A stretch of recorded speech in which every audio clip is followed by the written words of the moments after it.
Sa Banwasang Leganes, preso ginbisita sang ila ido matapos ang masobra isa ka semana nga wala magkitaay. Preso tuman ang kasadya bangod ginakabig nga kaugalingon nga bata si Bantay. Nakatutok John Sala exclusive.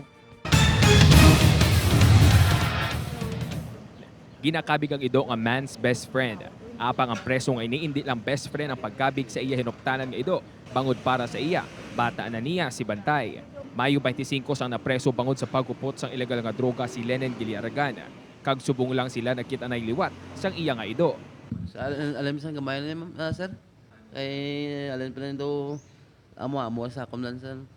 Do ginaamoy ako blaw. Halos hindi gid masiparar ang duwa bangod sa tuman kahidlaw sini sa iya ginakabig amay.